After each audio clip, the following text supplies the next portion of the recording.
Johnson would be wrong. It might have been in his interests to show a bit of clarity and leadership, to demand that the two people vying to succeed him all sit down around a table with him. He could have a snooze while they actually got on with the business, or he could have a little rusk or something, and actually come up with a policy that could be announced and implemented before it's too late.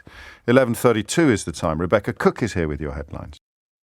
11:34 is the time. It's a simple question, but it is proving quite hard to answer if you exclude the possibility that Liz Truss is lying through her teeth to the Conservative Party membership and actually intends to enact the polar opposite of what she's currently promising when she becomes Prime Minister, with specific reference to the looming energy bills crisis, with the unfolding, and finally, after an hour and a half, I've got the right flipping adjective, the unfolding energy bills crisis. We've become so gaslit, haven't we? You know, I don't know if you saw the comments yesterday that she made in one of those hustings, those endless hustings. It's like the seventh circle of hell. I'm surprised Dante didn't write about Conservative leadership hustings.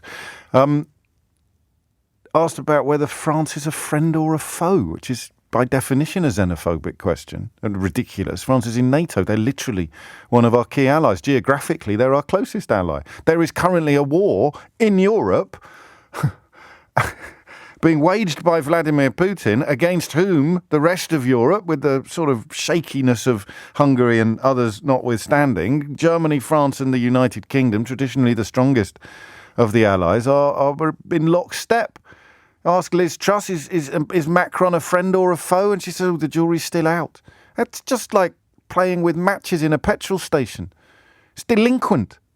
But it's Britain. It's Brexit Britain. It's what we've built. It's what you've done. Incredibly. So I mention that because I have this phrase, as you know, I say in normal times. I don't know what normal times are, but in normal times, that could have been. Remember when Andrea Leadsom got essentially torched her own leadership ambitions because she said as a mother, as if she was implying, well, she was implying that because she had children and Theresa May didn't, she'd somehow be a more rounded human being or a more effective prime minister or a more effective politician. I mean, absolutely crackerjack. But it did for her. We still lived in a country then, and that was after Brexit.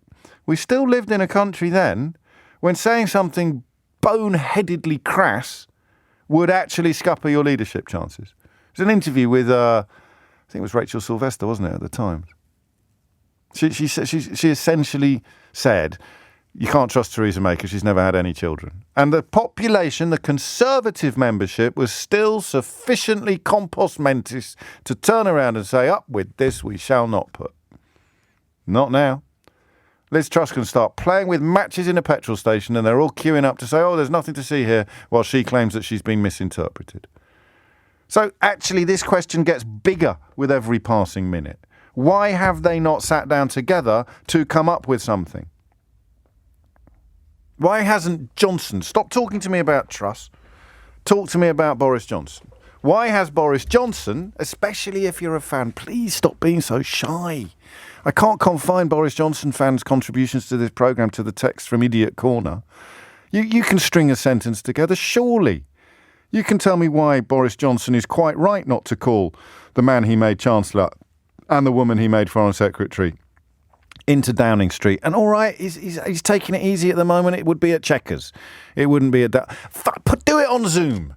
Do it on Zoom. Have a Zoom call with the man you made Chancellor and the woman you made Foreign Secretary. Just have a Zoom call, come up with a policy, come up with a plan, come up with something to address the fears and concerns of people staring into this unfolding energy bill crisis. So why has Boris Johnson done nothing?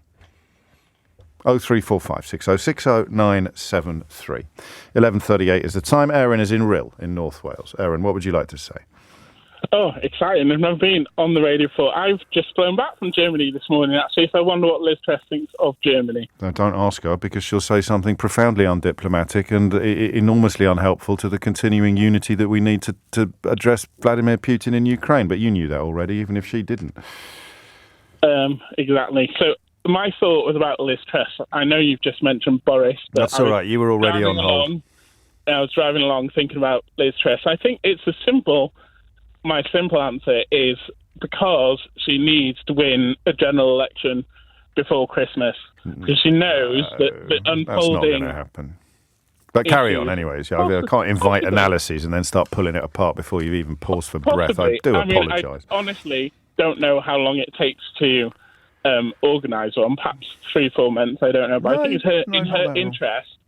I think it's in her interest to have one sooner rather than later because these energy bills are quarterly, aren't they? Mm-hmm. So the true impact might not actually be felt until New Year. And I think you mentioned a bit earlier in your show how a lot of people might not actually be aware until the bills land. So you think they're that electorally powerful?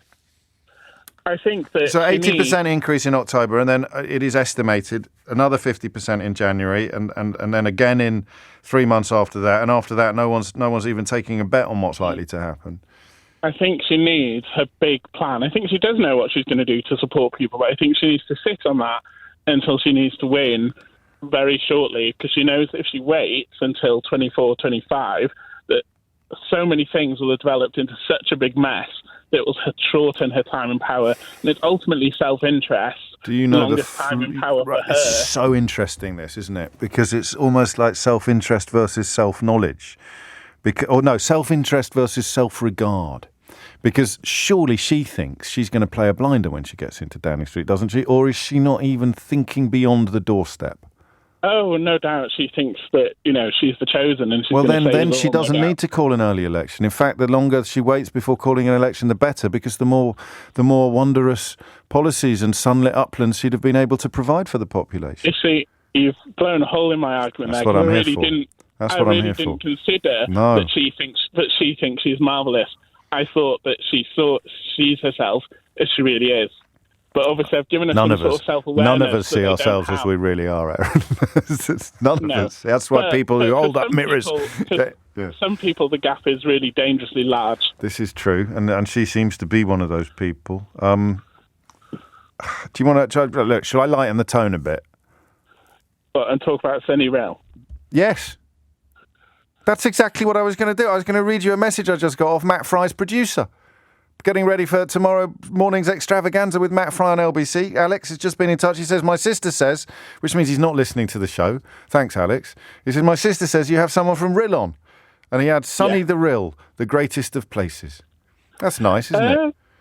It is. Don't spoil it. Very busy at the moment. Is it? You're full of tourists, full of holiday makers? Yes. Well, Lovely. I've just been in Germany for a week, like I said. But I'm just driving back into town now, and it is very busy. Stay safe, Aaron. Thank you. Cheers. Bye-bye. Take care. Look after yourselves. Never been the same since they shut down the Sun Centre, in my opinion. Gemma's in Redhill in Surrey. Gemma, what would you like to say? The reason why Johnson, Truss and Sunak haven't sat down is because they don't flaming care. After all, hang on, think about what did Johnson say about business? The F word. Thank you. So he doesn't care. And then throw in a "let the bodies pile high" report, and the picture becomes even clearer, perhaps. Yeah, and then also don't forget. I mean, if Sunak objected so much to what Johnson was doing, like lockdowns and all that lot, why the hell didn't he resign? Truss said she's against... He did eventually, but I take your point. Yeah, he did. Yeah. He didn't at the time. Truss says she was against the national insurance rise. That's what she said in the leadership thing. Yeah, she did. So why didn't... But she didn't resign. Well, James cleverly attacked the Labour Party for opposing the national insurance rise, and then put Liz Truss on his shoulders and marched around the room when she said she was going to remove the national insurance rise. I mean, this brand of politics turns, and I grant you some of the people we're talking about weren't that bright to start with, but it provides a form of lobotomy to everybody who comes close to it, doesn't it? Yeah, I mean, Millie said about Thatcher, you might not like her politics, but at least she didn't fill her cabinet with yes men and yes women. No, Heseltine was in there. She had people who'd push back against her, didn't she? I don't know that I might bring in a ban on people looking back, even in the vaguest of warm ways, on Margaret Thatcher, because I've got young people listening and they're going to get completely the wrong idea, Gemma. I've got to be careful about this sort of thing. Well, I never liked her. I originally come from the northeast. Yes. Where she absolutely decimated the shipbuildings, the steel and the coal. So I'm not exactly a fan of hers, but at least she had people like Heseltine and Pym and others who pushed back against her. Johnson did surround himself with sycophants and inadequates, and we're now reaping what we sowed when we do the same. Yeah, well, probably she. I mean, she hasn't exactly got a very deep gene pool to pick from, has it? When it comes to putting people into the cabinet from the current crop of Conservatives, maybe Lee Anderson, maybe 30p Lee will get a run out. Or I mean, who knows? Mark Flood talking about bringing John Redwood back. Phew. It's a bit like PE at school. I'm sure you weren't the last to be picked, Gemma, and I'm happy to report I wasn't, but I certainly wasn't first either. But I'll tell you what, when Liz Truss comes to appoint her cabinet, it'll be like being one of the captains when you're about to pick a team in the playground at break, and the only people you can pick from are the people that you would pick last, if that makes sense, which it does. That's it. That's your next cabinet. It's a selection of people that you would ordinarily pick last. That's your whole team, including the Prime Minister. 11:48 is the time. Forget your political loyalties, your tribal links, your past voting record, whatever. Just tell me why you think Boris Johnson, Rishi Sunak and Liz Truss have not only failed but also refused to sit down together and come up with a policy to address the unfolding energy bill crisis. I'll take anything you've got. Ruben's in Coventry. Ruben, what have you got? Pretty nervous, first time calling in. It's only me, mate. Don't worry. I'm a fellow Midlander. I'll be in Kiddie tomorrow for the big match against Peterborough Sporting. Go on. Fair enough. Basically, yeah, it's kind of going along with what some of you past callers have said. As far as I'm concerned, Boris is kind of just throwing his dollies out the pram. Yeah. I'm not going to lead you because you don't want me. Yes. I think it was you who said that he's just going up and down the country doing his Virgin Experience days. He is, isn't he? Yeah, dressing up like Mr. Ben. You're probably too young to remember Mr. Ben. He's just coming out and doing a different adventure every day in a special fancy dress costume. When he's not on holiday, to be fair, he spends a lot of time on holiday as well. Doing his best Anneka Rice impression. And then when it comes to Rishi, I think it's just a case of, well, you stabbed me in the back, so I'm not going to work with you at all. Yep. And as far as Liz Truss goes, I mean, her repertoire as a foreign secretary speaks volumes as to what her ability is. Yeah, the members think she's been brilliant, though. This is one of the fascinating things about this parallel universe that they inhabit. They think that these rollover deals that she essentially waved through, one of which I think could be described as slightly better than what we had in the EU, but it was with Japan, and they're going to do much less trade with us now because we don't provide a gateway into the single market. Yeah. The Conservative members think she's done a really good job as Foreign Secretary because very cleverly, and this is going to propel her all the way to Downing Street, she claimed these were Brexit wins. Everybody knew they weren't, but no one could be bothered to point it out. The Labour Party are too scared still to talk about Brexit, so she'd just stand up and say, this is brilliant, and it's all because of Brexit, and she got away with it, and these mugs swallowed it. This is it. I mean, I think we've all just been torn apart so much and put against each other so much that it's just the political lines are just so abundant now. I mean, although I come from Coventry, I do come from a typically conservative, strong side of it. Yeah. I voted Conservative in the past. Sure. But the amount of people still going, oh, Boris has been stabbed in the back, we want Boris. And I just can't... What planet do they inhabit? Where are they living? What has he done for you? I know. He's done nothing for you. I don't understand. I mean, the thing that really worries me, I mean, I've got my wife, and we've got a 10-month-old little boy. Yeah. And all I can think about is, I mean, fortunately, at the minute, we're okay with the price cap, but there's loads of people that isn't. Yeah. But with this new one that's coming today, I just can't help but think, like, how am I going to keep the little boy warm in winter? Oh, mate. And, like, I mean, but... Fifth largest economy in the world, is it? We've got FTSE 100 CEOs saw their wages go up by 39% last year, and we're wondering, as you say, you're on the, less exposed side of the population, and you're already having those thoughts. I mean, like, we were fortunate in April. I mean, I could probably push come to shove swallow the increase now, but it's gonna hurt us. But my wife is still on maternity leave and has been since last November. She gets nothing. Yeah. She can't get anything from benefits or anything like that. She's not entitled to anything. So it's just. But I mean, that's only one concern. My other concern is what's going to happen to crime. Yeah, that's a worry. Isn't it? So I mean, we're all going to be struggling. I was in London. I was in London a couple of weeks ago, and don't take this the wrong way, James, but I come from a grown-up background of you don't grass on people. Yeah, fair enough. But I was in a hotel in London, and I mean it's no fault of the hotel. They don't control who obviously frequents around it. But there was a group of guys outside in their car park just drinking beer, smoking drugs. Like actively, I could see it from my hotel room window. I could hear it, and you could smell it. And to be honest, as I say, it's completely unlike me. But I just thought that if they drive that car and they were around the car park, I thought if they get on the road, they could kill someone. It's a fair point. I don't know why you're picking on London, though. I bet I could find a car park in Coventry where people were drinking beer and smoking weed. Well, you're not wrong, but that's where I was. Fair enough. I thought you meant kind of crime driven by desperation or even hunger, which is also going to be a problem as well. But yeah, you're right. I mean, this idea of the infrastructure not being there, the cuts, austerity, it was deliberate. We have got much smaller safety net and it's full of holes. And now we're about to fall off the tightrope. Ruben, thank you. 11:53 is the time. Shall we have a little look at what?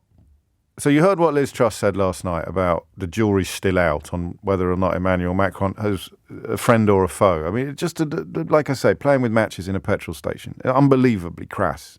But it plays well to the base, the base. Never has there been a base more base than the base to which Liz Truss appeals. Have you got a pause button, Keith? Can you pause stuff? Because I'm going to have a crack at translating some of this. I'm not going to be able to translate this. I can't. It's in French, right? So this is, I think, Emmanuel Macron being asked about Liz Truss's comments last night that she can't say whether Emmanuel Macron himself is a friend or an enemy. So let's have a listen. But I'm going to warn you now, if you're of a slightly gammony disposition, this is in actual French. So I don't know. You might want to put some gristle in your ears, or so. This is in actual French. If you're one of those people who says, they're talking foreign on trains now, as Nigel Farage used to do without mentioning that his wife speaks foreign at home to his children, but that's the nature of here. If you are spooked by foreign languages, just turn your radio down for a bit, because this is in actual French. And I will make an oreille de le cochon of trying to translate. Is that pig's ear in French? It's not far off. I will try to translate it for you. Keith, roll the tape. Sur Liz Truss qui dit que le jury ne s'est pas prononcé sur si vous étiez un ennemi ou un ami de la Grande-Bretagne. Comment vous réagissez?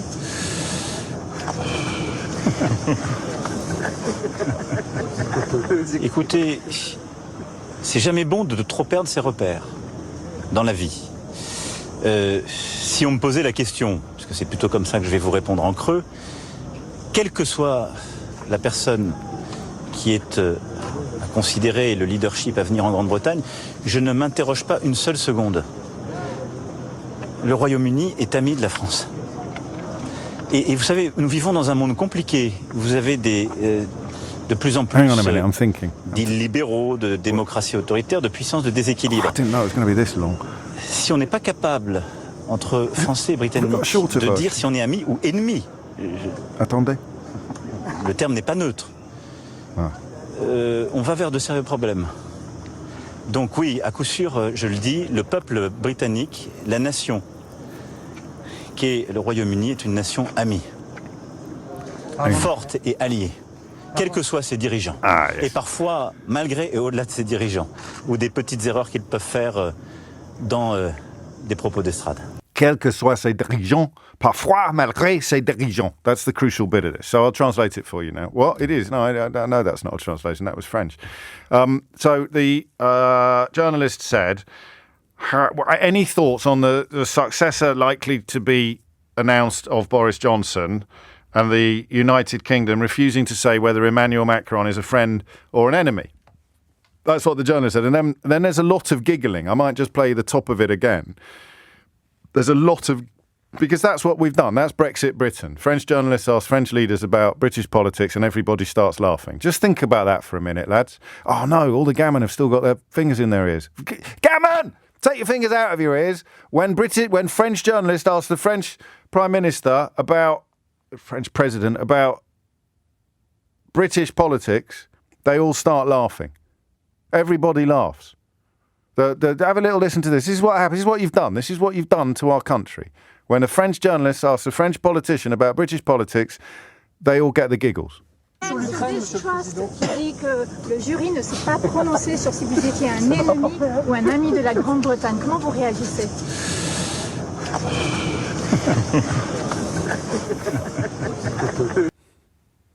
Actually, that's really got me. That's what you've done. Made us a laughing stock. And I haven't got a problem with the French. I'm not a xenophobe or a Little Englander or a racist, but I don't like the idea of my country being turned into something that other people laugh at. That's what you've done. Boris Johnson, Brexit, and now Liz Truss. So anyway, that's the translation of the question with the background giggling. Now, I'll give you Emmanuel Macron's response. The crucial part of it was this. And then he said, and I paraphrase slightly, ce n'est jamais bon de ne trop perdre ses repères. Le Royaume-Uni est une nation amie. I've got people in my ear saying that's still in French, James. Like I wouldn't know. I'm just telling you which bit I'm translating, you see. He said something along the lines of, it is never good to lose these bearings too much. The United Kingdom is a friendly nation, regardless of its rulers. And here's the kicker, mes amis. Here's the kicker. Sometimes in spite of its rulers. The United Kingdom is a friendly nation. That's you and me. Regardless of its rulers. That's them. Sometimes in spite of its rulers. That's her. You're all very welcome. And I'd like to offer that little bit of the programme up as a tribute to my daughter and her French GCSE result yesterday, because I wish she was here. She'd have done a much better job than me. But that's the line there. The United Kingdom is a friendly nation, regardless of its rulers, sometimes in spite of its rulers.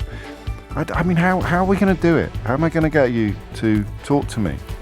As someone who made this happen, as someone who voted for this, as someone who's still waving your little flag or claiming that Boris Johnson, the media, did for him. Why won't you tell me why he won't do anything? Why they won't sit down? Why they won't actually govern or do some politics? It's absolutely surreal. And I'm running out of ways to address it. But I've now got a news bulletin to come up with another way.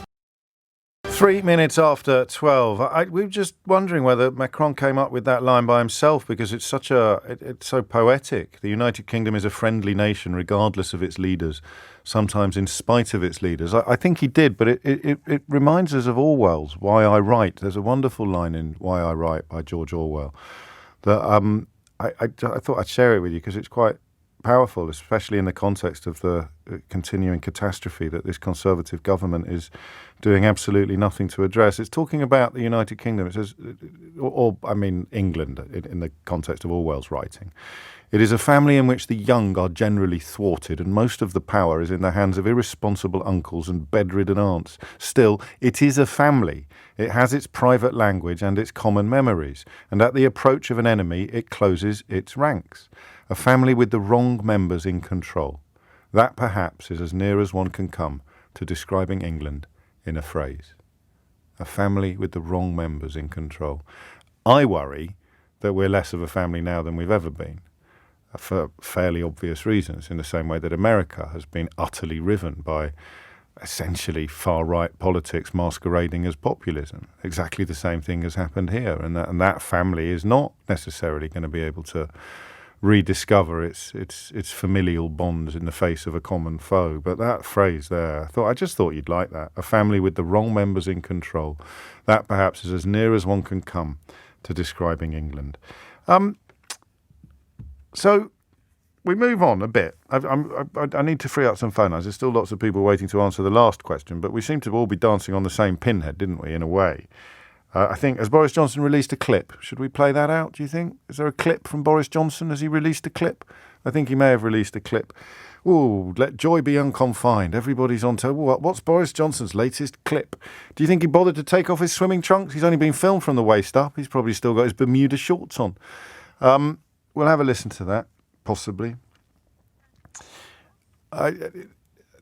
5 minutes after 12 is the time. We'll have a listen to Boris Johnson's recorded announcement shortly. He won't be taking questions or indeed answering them, including the question of why he and Truss and Sunak have not sat down to thrash this out together.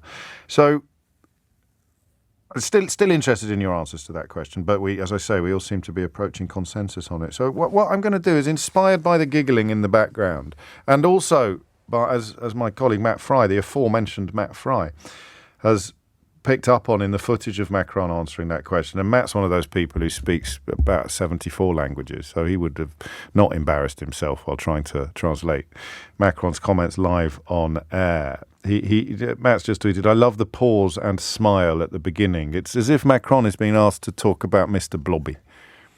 Do you know what I mean? So he's been asked about Liz Truss's latest comments, and his response, with giggling in the background, is as if he's been asked to comment on a novelty story.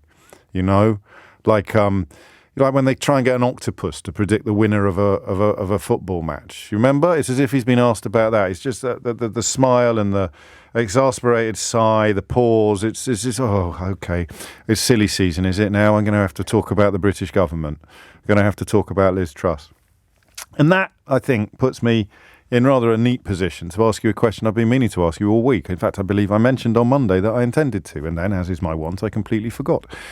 How do we look now from overseas? I'm not fully clear on how big the crises are for you in Germany or France or Spain. We're not like head and shoulders above everybody else when it comes to the problem. I know that we've got the highest rate of inflation at the moment in the G7, and I know that our energy bills are going to be higher than pretty much anywhere else. I'm not 100% clear on by how much. And when our caps rocket, do yours go up as well? I'm not, I'm good, but I'm not that good. Nobody knows everything.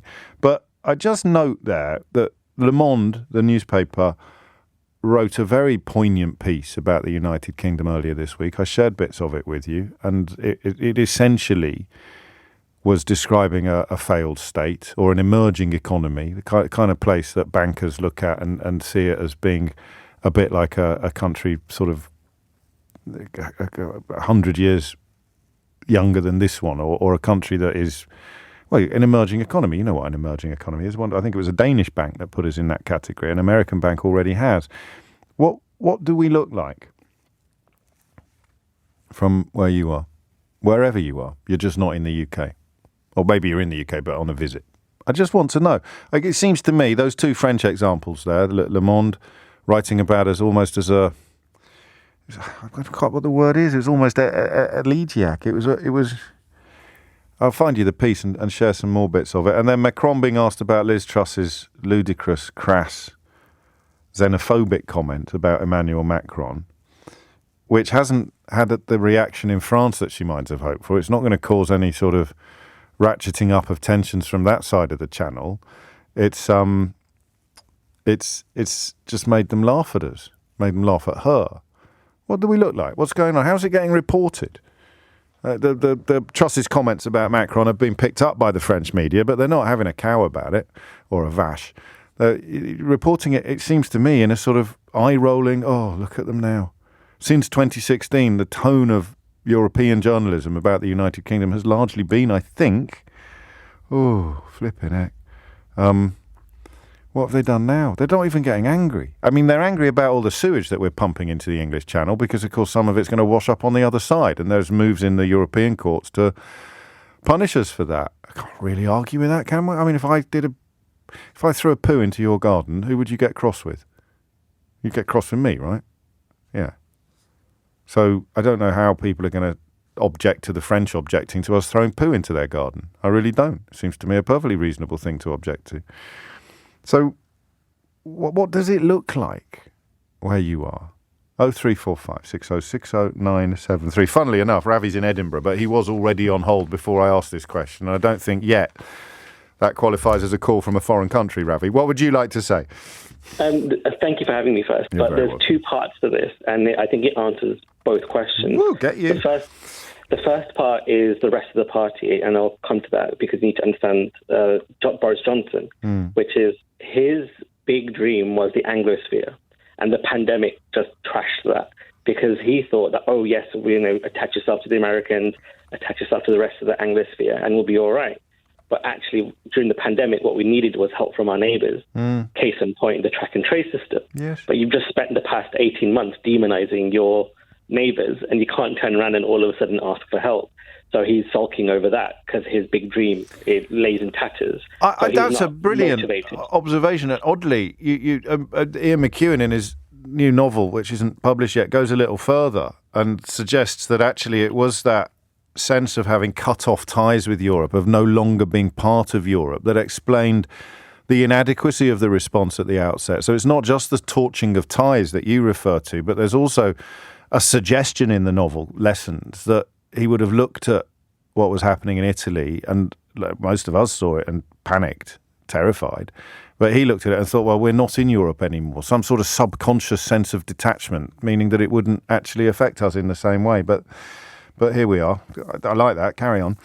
So this brings to the second part, which is we don't have a sense of purpose anymore. We don't have a sense of direction. So the rest of the world is looking at the UK and thinking, well, you really don't have anything to offer, and you don't really have anything that we want. So therefore, what little you do have, we will use for now, and then at some point you'll be replaced. And the most telling part of this is World War II, which is we rave about German engineering, and rightly so, because it is great for what it is.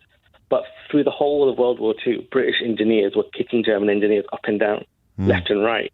And for some reason, over the course of 30, 40 years, we've just constantly betrayed that legacy. You're overreaching now in the context of the conversation that we are currently having. You're talking about the sort of decline of our industrial infrastructure and our engineering sectors, while Germany in particular has ramped theirs up. But it's not pertinent to the last 6 years of British politics, is it? It is. Why? It is. Why? Because we've been trying to electrify a railway network since 1947, and we still haven't finished.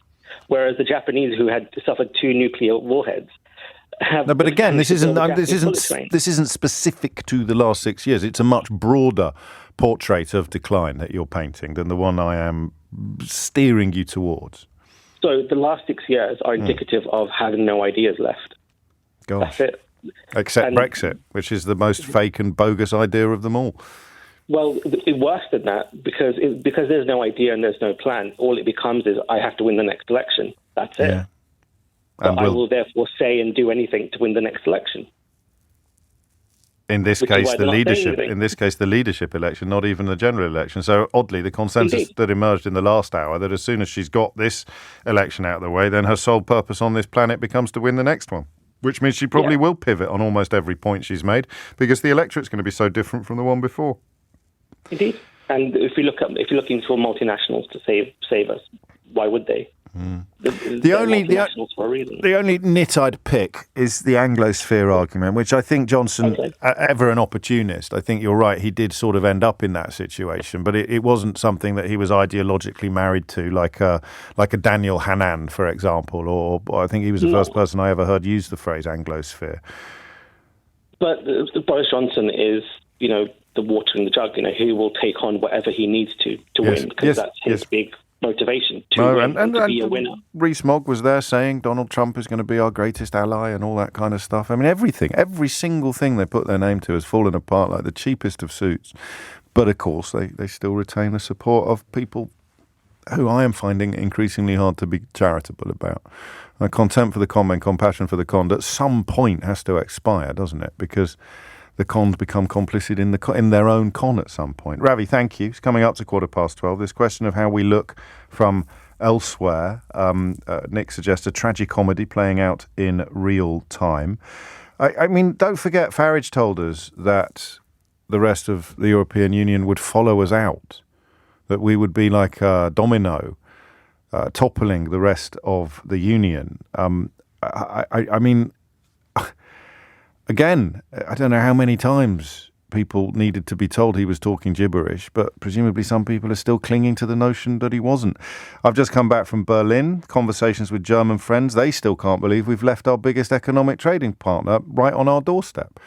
It is to a Teutonic, to a logical Vorsprung durch Technik. That doesn't make any sense, and it never will. And yet the next British government is still going to be built upon the myth that it was all a brilliant idea. It's 12:15. 12:17 is the time. Won't some gift the gifty gears to see ourselves as others see us? I won't attempt the accent, but that is Ravi Barnes writing in Scottish. essentially saying, wouldn't it be great if we could see ourselves as others see us? It's a phrase you've heard me repeat often on the programme, usually incorrectly. I think I actually got it right that time, although I wouldn't put any money on it. And how do we look from there? I mentioned a piece in Le Monde earlier this week, and it is fairly grim reading. It's not necessarily accurate, but the focus on ideology over pragmatism in response to the worst crisis in the country since the 1970s risks aggravating the deteriorating situation left by Boris Johnson and feeding the temptation to deploy anti-European and nationalist rhetoric. That was written on August the 23rd, which is Tuesday, I think. And on Thursday night, Liz Truss insults Emmanuel Macron by saying that the jury's still out on whether he's a friend or a foe. Just stop and think about that. Paper of Record in France on Tuesday writes about the risk of the unfolding crises in this country feeding the temptation to deploy anti-European and nationalist rhetoric. Tuesday. Monday. Tuesday. Mardi, as the French say. I might start this bit again because I think we should clip it up.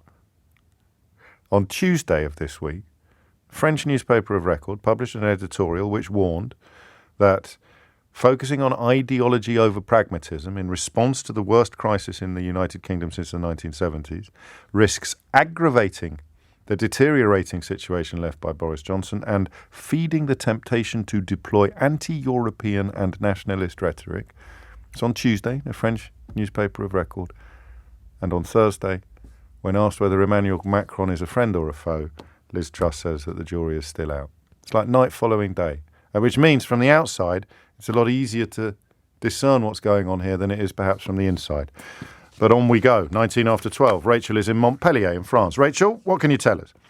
Hi, James. Hello. Lovely to speak to you. Likewise. I've written down That was a words. Macron-style pause there.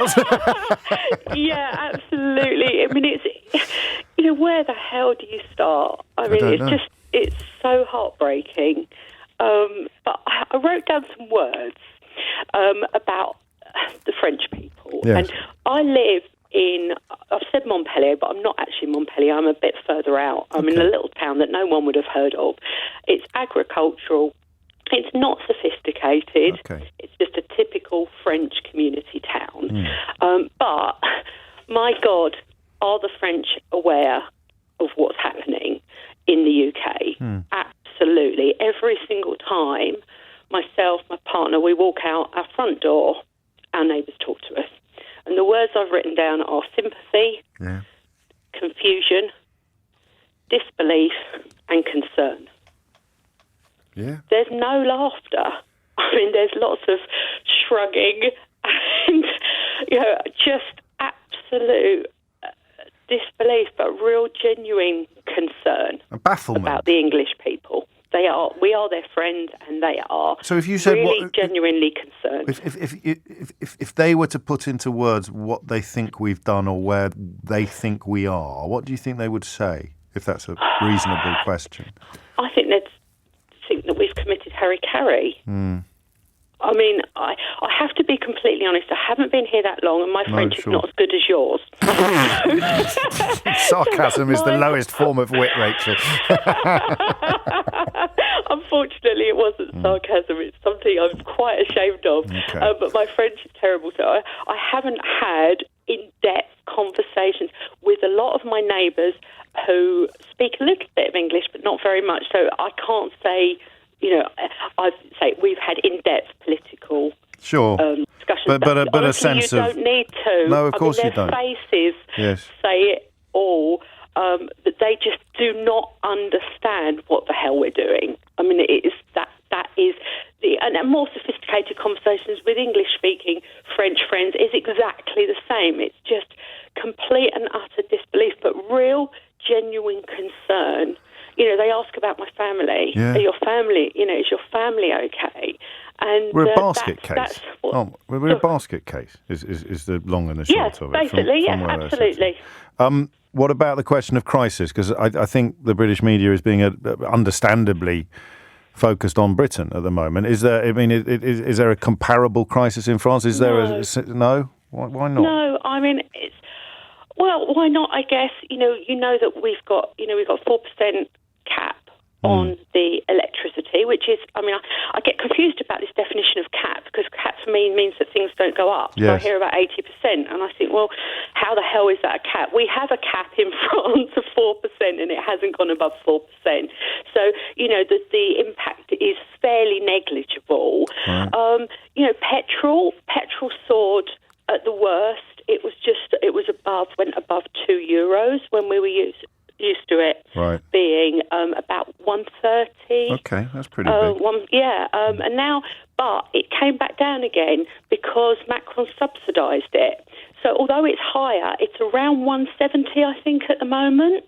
So that's had an impact, but not really. And the other side of this, of course, is that the French public transport system is brilliant, and it's really cheap. Which takes the edge off the fuel prices. Exactly. So we stopped using our car. I mean, obviously during lockdown we couldn't. And then we just we only use the car if we absolutely have to, because we have a really viable alternative, and we are out in the sticks. Well, that's the crucial point, because I'm fine with public transport, but then I'm in the middle of London. So that's the point, is that you have a viable alternative in the parts of the country that the British equivalent might have one bus a week or something like that. And that's not even a figure of speech. Near my mum in Worcestershire, there is a bus service that runs once a week. Rachel, I'm going to crack on, because things have gone a bit bonkers. I'm trying not to use that word. Things have gone a bit hectic, frantic on the switchboard, with all corners of the world, all corners of Europe in particular, keen to contribute. But it was absolutely lovely to talk to you. And that notion of befuddlement and pity rather than anger and humour is crucial. A quick visit to Idiot's Corner. Does anyone want a quick visit to Idiot's Corner? Should we do a quick visit to Idiot? Here's one. Here's someone called Hugh. Will James O'Brien be such a huge fan of French politics when the Front National become the next government, as many polls suggest it will become? No, Hugh. Obviously, if fascists get in France, it would be bad news for everybody in France and bad news for France's allies. But a conversation about whether or not Emmanuel Macron describing Britain as a historical friend of France, regardless of who its leaders are, is not going to change at all. Now, you can go back to nurse now. And this is my favourite. I love listening to you Ramonas cry. Even after 6 years, I'm still not bored of it. I can post you a box of tissues if that helps, James, or even a one-way ticket to France. See, that's not the sound of someone who's actually enjoying themselves. See, that's the sound of someone who's lashing out in anger and still sort of reaching for insults, even as the reality of what you were told would happen 6 years ago has simply not turned up. So you're not enjoying it. You're not enjoying it. You're lashing out in anger because of what you see in the mirror. But if you want to send me a ticket to France, that would be absolutely great. Yeah, just send it to LBC in Leicester Square. I can pay for the return journey, because obviously you're probably going to be too skint after paying the energy bills brought in by the people you voted for. 25 minutes after 12 is the time. Josh is in Brussels. Josh, what would you like to say? Hello, James. Hello, Josh. Been a bit of a while. The last time I spoke to you, you chided me over my dinner table talk about Brexit. Yes, no one likes people who go on about Brexit, Josh. When will you learn? So anyway, I have my soon-to-be father-in-law who listens religiously to you now, and he is in the western part of Belgium. Right. And as you know, I sometimes work in the Netherlands. Yes. So I have quite an international flavour across Europe of all the different reactions to what's going on in the UK. You have a Jamaican passport as well, I think, if I remember correctly. Of course I do. So you're a walking United Nations, Josh. I am the flag. So basically, what happens is there's two reactions. You asked for what people... The reaction is one... Do you remember the dinner table talk that I used to have was mostly based around humour. So they were it was quite funny. Oh, isn't Boris funny? Isn't he a bit of a joke? Yes. He's a mini Trump, yada, yada, yada. And now it's kind of, since then, there's a serious turn that's happened maybe in the last 3 to 4 months, whereby people are literally, the questions, not just from my girlfriend's father, but others are asking much more pertinent, serious questions about the impact. Right. And I've been explaining to them that the way Britain is, it's like somebody driving along with a flat tyre but doesn't know it, and the air is slowly dissipating from their front tyre, and then eventually... if they'll get the idea, oh dear, I have a flat tyre, oh God, my tyre is flat, I've got to stop. And I think that's what's happening to the UK. I think that's what people see in Europe. They see the tyre, the air going out, It's like somebody driving past you and pointing at your tyre, and you're ignoring it as you drive along. So we're not just ignoring it; you're laughing at these people, and you're saying, "I love all you people." Ha ha ha! It's hilarious. I'm laughing at you with your claiming that your tyre is shrinking. Even after 6 years, I'm still loving it. Exactly, and then now it's got to the point where there is genuine concern. I'm trying to sell my apartment back in London. I have an apartment which I rented out. Right. I had the tenants called me and told me that their fuel bills are going to go through the roof for that apartment, and it's something like around £4,000 a year. Yeah. Now, I have an apartment in Brussels, and it's an equivalent size. In fact, it's bigger. Right. And my gas bill and electric bill will come to around €1,700 a year. So, the reality of it is now starting to bite. And all those people that keep saying, Ramona tears, I promise you, James, as this crisis... To be fair, mate, deeper, there's hardly any of them left. It's the absolute gristle at the end of a gammon feast now that's still subscribing to that school of thought. I know, and I see them on Twitter. But I honestly think, I notice as this crisis gets deeper and deeper, that people are there's less of this kind of Ramona tears stuff, and more anger. A lot more anger inside the UK. I mean, my sister's telling me the things. I've got family back in the UK. And one of the things I started doing, I'll be honest with you, we went to a recent barbecue in the summer here, and there was an Irish girl who was born in the UK but has an Irish passport. And there's lots of family, lots of jokes. And she was adamant that she wanted to be called Irish. She didn't want to be associated with the UK. And I met a Scotsman last week at a meeting work, and they were saying, "Oh, you're from the UK." He said, "No, I am Scottish." So I think what you're starting to see is people disassociating. So that's an Irish woman, a Scotsman, and a Jamaican walked into a bar. Exactly. It's people don't want to be associated with what they see, the storm that's going on in particularly. And I'm afraid, well, they'll be laughing on their other side of their faces when Liz Truss is Prime Minister and we start ruling the waves again, Josh, won't they? Yeah, and we'll be selling them pork and cheese and all various things. I'm sure that'll come along. Pork markets. Unbelievable. I mean, but that's it. You get two reactions: humour and then general bewilderment and disbelief. And then the third one, which I think actually is indifference. It's at the point they don't. It's like, well, okay, you did it to yourself. It's not like anybody did it to you. You did it to yourself. So I've had those kind of conversations. And that sense, that tallies with the first caller, that sense of actually you are waiting, they are waiting for us to recognise reality, whether it's the deflated tyre, the tyre that is flat, that we're behaving as if it's pumped up to the max, or whether it is simply the state of the nation. You're going to have to wake up at some point and go, this isn't right, and it's not necessary. And although it is, as Josh reminds us, entirely self-inflicted, it's not. Much of it is not irreversible. Thank you, mate. I got that quite wrong, needless to say, even after I said I thought I got it right for once. Oh, wad some power the gifty gives to see ourselves as others see us. Amelia Cox is here now with your headlines. 12:33 is the time. I must play you a little snippet of my John Cleese interview. She's getting some lovely receptions already. How do we look from there? Let's go to Mallorca. That's the first foreign holiday the first aeroplane I ever went on took me to Mallorca. Sandy's there. Sandy, what would you like to say? Hello, James. Hello, it's lovely to talk to you. Lovely to talk to you. I just wanted to say I love your podcasts, first of all. That's very kind. And John Cleese this week. John Cleese this week. I know he came to Mallorca a while back, and it was, I don't know if he's coming or he's been. Because, I'm having that sort of morning. Go on. What did you ring in to tell me? No, the post lady brought me a parcel this morning for my daughter for her birthday, and I had to pay me €20 tax because it's a third country. And the last few years, my neighbours and the people I work with, they've all said, at first they thought Brexit was funny and they couldn't understand it and it was laughing. And this morning she said to me, Shad, I do feel so sorry for you being British. It's not what you want to hear, is it? On a nice sunny morning in Mallorca? No. The post lady. And the sad thing is, I do too. Yes. I can't. My sister, she's a widow. She's retired. She can't come and live with me because of Brexit. She doesn't have enough money. Oh, that's actually horrible. That's awful. Actually, stuff like that never gets reported, does it? Just a simple thing 5 years ago. She could have up sticks and come to live with you in the sunshine, and now she simply can't. Yeah, it's terrible. we've gone. We're a laughing stock, and it's sad, and I don't know what's going to happen, but they're going to have to admit that they've made a mistake. I think that someone is, or they're going to have to be replaced by people who are prepared to admit that they've made a mistake. Where are you from originally, Sandy? Well, Birmingham. Which bit?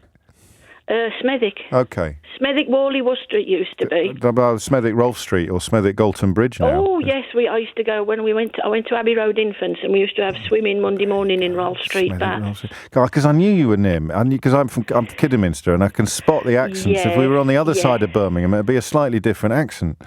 Yeah. Yeah, no, with a proper accent. You've got it. My parents spent a fortune getting me to speak like this, Sandy. No. And the funny thing is, my daughter teaches English in a private school. I mean, she's got a degree and she's got a master's and that. But they all come. They pay a fortune, and they all come out every afternoon saying "Tararabit." Tararabit. Well, I've got to say that to you now, haven't I? I've got to say Tararabit, Sandy. You take care. Ta-ra. Talk to you soon. Love you. I love you too, and you take care. I mean, that's it, isn't it? Just go. Oh, hello! It's post here with my birthday present from England. What's that? €20 I've got to pay now, is it, in tax? Because we're. And the post person is feeling sorry for you. The post woman is. Let's hop from Spain to France. I tell you what, Sandy mentioned the podcast. I don't want to sound ungrateful. Glancing at my switchboard, Philip, who's up next, who's near Lyon. I've got Angus, who's in Milan. I've got Val, who's in the Canary Islands, Tenerife, I think. Dendermonde in Belgium, where Anna's rung from before. Jackie's in Paris or just outside. Marek is in Mirepoix, also en France. And I'm very, very grateful. I really am. But you don't actually count in my listener figures. So what you should do, the podcast now, thanks to my brilliant producer, the podcast is posted and dispatched incredibly quickly after the end of the programme. So what you should do is listen to the podcast, because then it translates into kudos and brownie points for me in a way that listening to the radio... I'm being so silly, of course I do. You listen whenever you want, however you want. Everybody's welcome. It's not leading Britain's conversation, it's leading the world's. Philip is in Bourg-en-Bresse. Philip, what would you like to say? Yeah, hi James. How are you? Philip. Very well. I'm all right. I'm curious about what we look like from Bourg-en-Bresse. Yeah, well, I've been living here, I've been living in France for most of the last 35 years, and I like to joke to people that I did my Brexit 35 years ago, but in the right direction.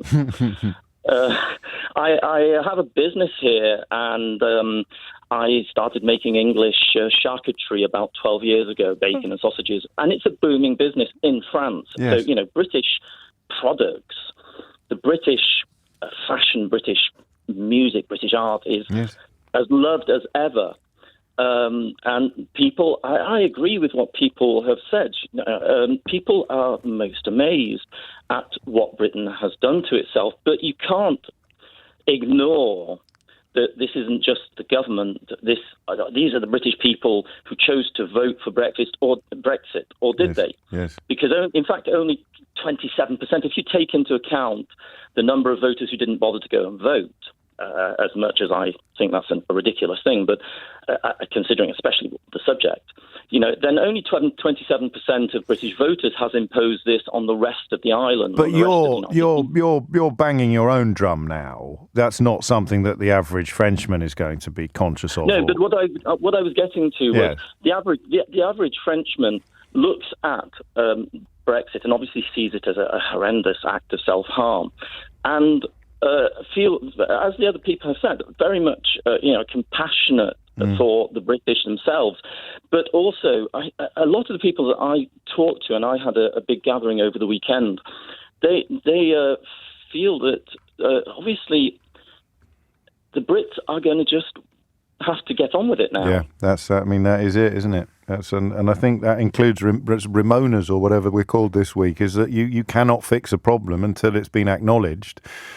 But those of us pointing at the problem, waiting for the people who created the problem to acknowledge it, are caught in a bit of a pickle at the moment. It's not, and I'm not in politics, I'm just in the media, so it's fine for me. But Starmer's made the decision to do essentially what you describe, and not to look in the rearview mirror and reverse, but to crack on with the ludicrous hand of cards that he's hoping to inherit. Yeah, and people, the French, the people that I know, and obviously because of my business, I meet people from all kinds of walks of life. The French think that the Brits are still, and it's something very, very British, are still stuck in a time warp. Well, a certain population, a certain part of Britain is, and they, of course, are the part that's picking the next Prime Minister. Yes, but I think also a lot. I mean, the red wall that now is blue or might not be any longer. It was coming back to this blitz mentality that now it's done, and we're going to just have to make the best of a bad situation, which is tragic for generations to come. And I think a lot of the French people that I know look at that and say, they have to lift their head out of the handlebars and look around, and then they might get behind a politics that I'm not saying they're going to come back into Europe, the British, but the politics of improvement. Yes, and something that really recognises that you cannot cut yourself off from your main trading partner. You cannot inflict that on yourself and expect it to be a rosy future. We hold all the cards. Yes, you can.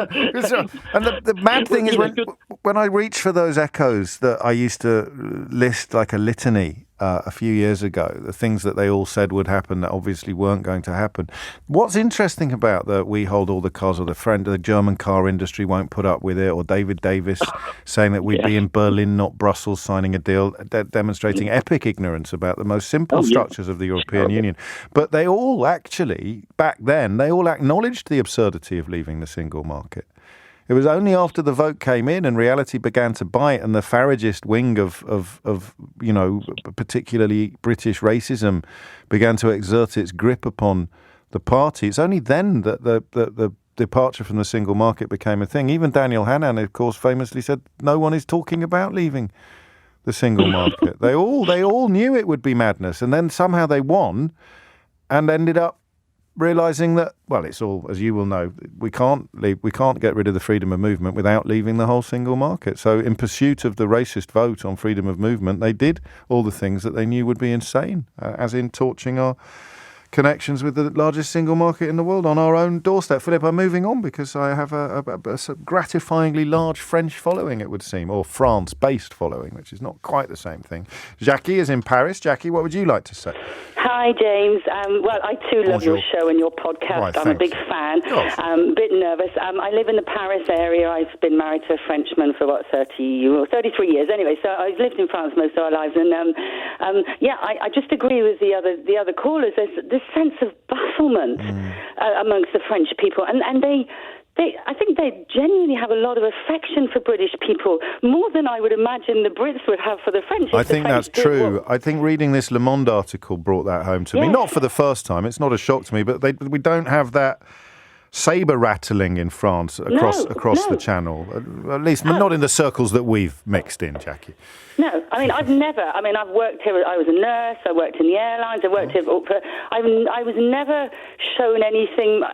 Nobody ever told me, go leave this country, go back to where you come from.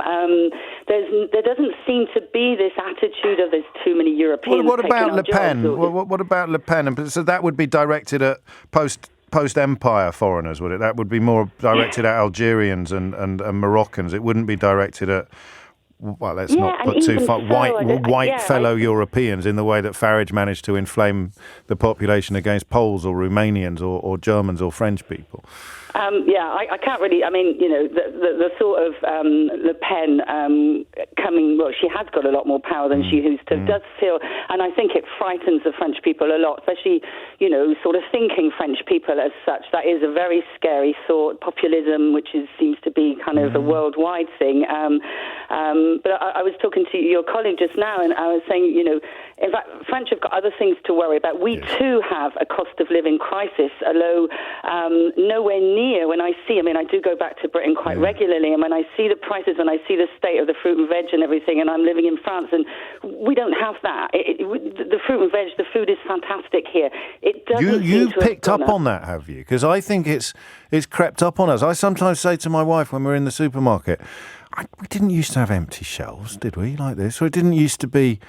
And your broccoli that goes off after one day in the fridge. You've noticed that, have you? Yeah. You know what they're doing now? They're abolishing the use-by dates in order to, and they say it's to stop us throwing food away, but actually I think it's to mask what you've just described. It's the fact that you're going to... Cucumbers are the worst, Jackie. Cucumbers, they go in a minute. Carrots. Overnight. And peaches. I mean, peaches, because we live in France, so peaches are amazing. I mean, they're beautiful. Whereas you go to the UK and peaches have no flavour and they go rotten after one day. So, supply chains, it's because it's taking longer to get them into the country, which means they're sitting in the back. Oh, sacre bleu. And I was just saying to one thing that I might, because I can't bring anything else to your show, but just one thing is that I read in The Guardian, I thought it was so true, is that France is the country where la vie est belle, but the French don't know it, because they too are worried about the cost of living crisis. But when I hear my French friends talking, I'm like, just see what's happening in Britain. I mean, we've got 4% increase in electricity. Big deal. Compared to, and we've got it great. We've got it great for the moment. You don't know what you've got till it's gone. Exactly. Thank you, Jackie. Thank you, James. It's lovely to talk to you. Thank you for all your kind words. That 4%. I mean, it's worthy of repetition on a day where we've discovered our next increase is going to be 80% on an already doubled tariff. I mean, Lordy, take back control, 12:46. 12:49 is the time. Stop all the clocks. Cut off the telephone. Prevent the dog from barking with a juicy bone. Boris Johnson is here. He has arrived. Time for me to eat humble pie, because he has announced some very detailed and substantive plans to... Well, let's have a listen, shall we? There's a pipeline of cash coming through over the next few months and through the autumn and the winter. But that is clearly now going to be augmented, increased by extra cash that the government is plainly going to be announcing in September. I want to make a point about what we're doing. We want to target the household. So most of the money will go to the 8 million most vulnerable households. That's the right thing to do. A lot of money will be going to absolutely everybody. But what I don't think we should be doing is trying to cap the whole thing for absolutely everybody, the richest households in the country.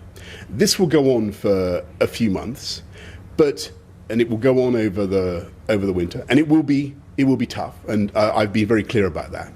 But in the end, we're also putting in the measures we need to ensure that we have the energy independence to get through this.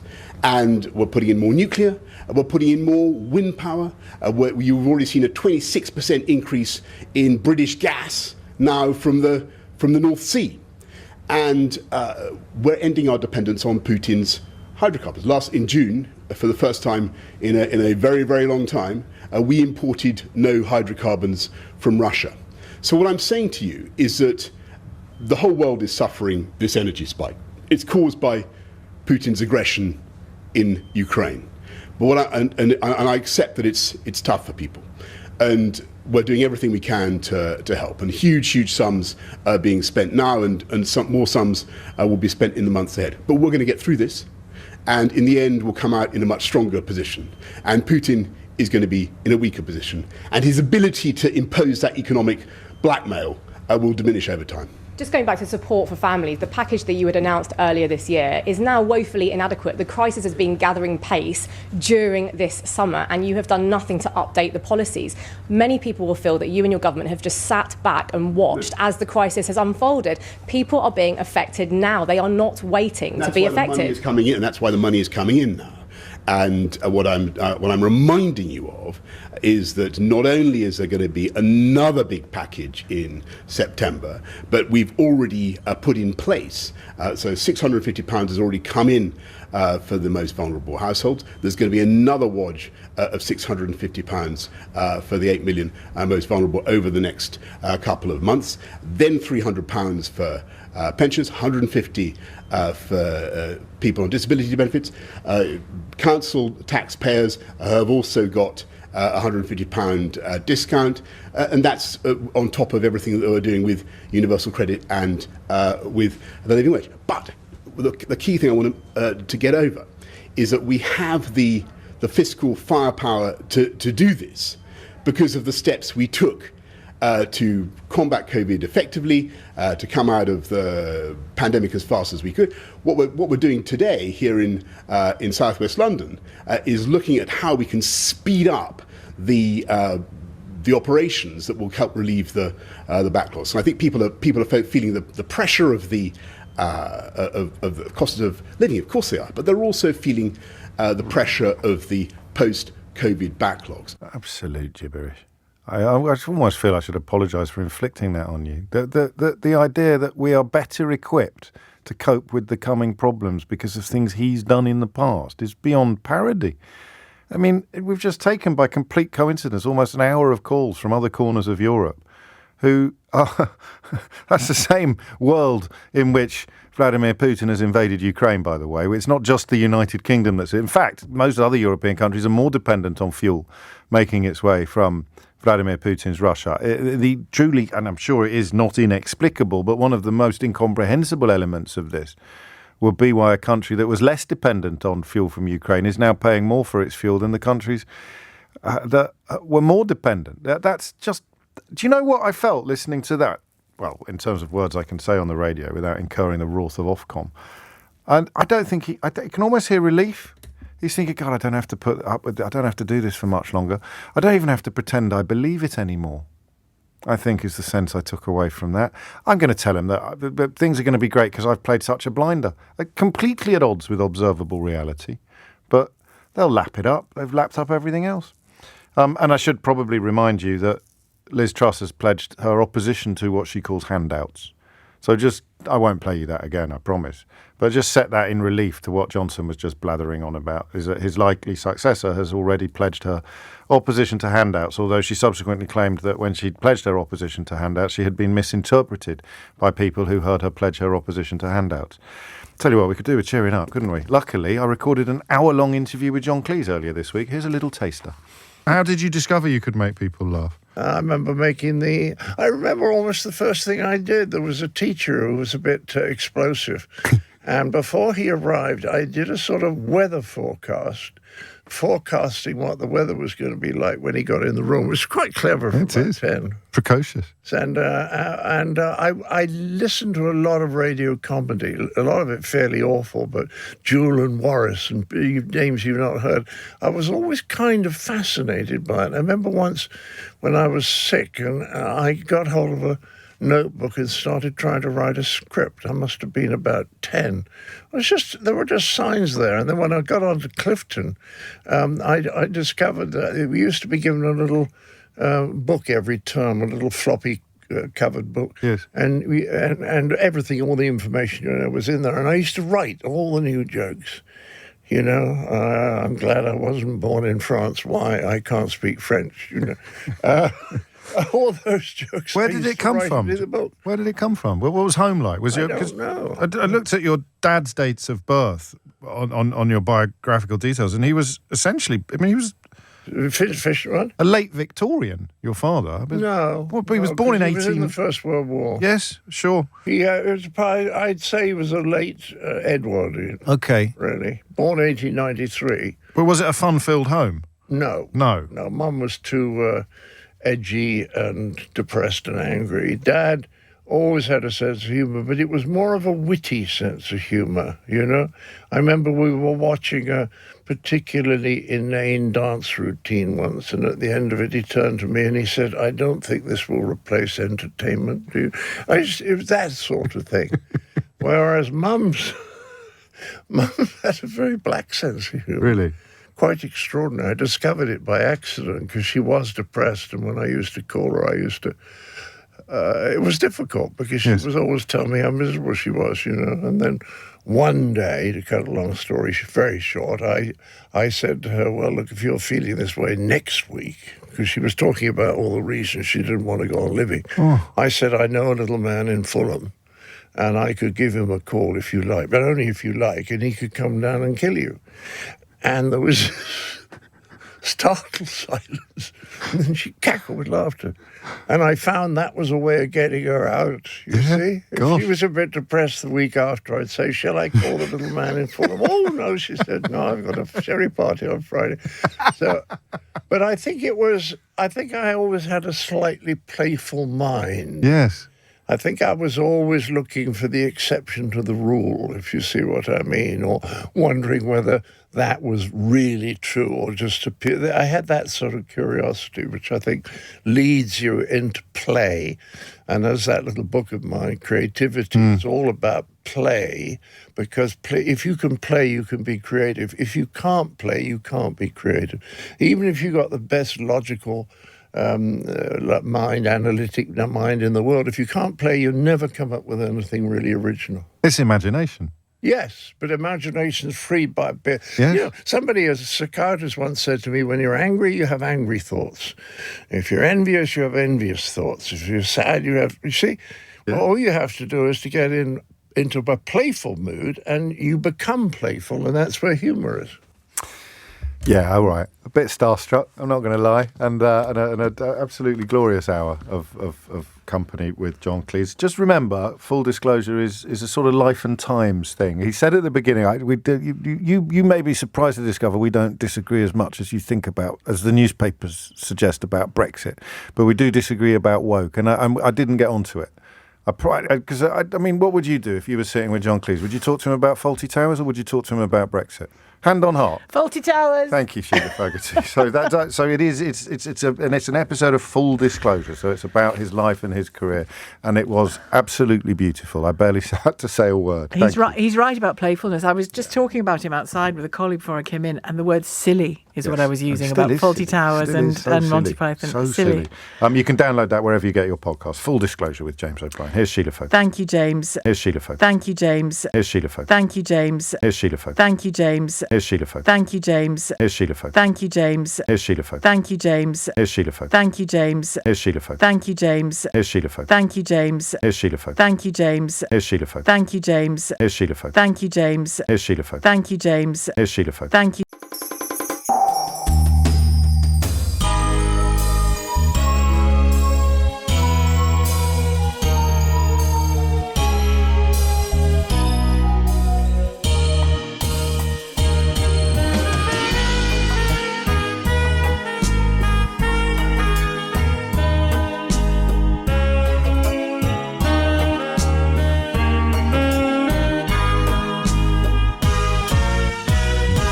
Có người lặng lẽ ngồi buồn, biến chiều hoang vắng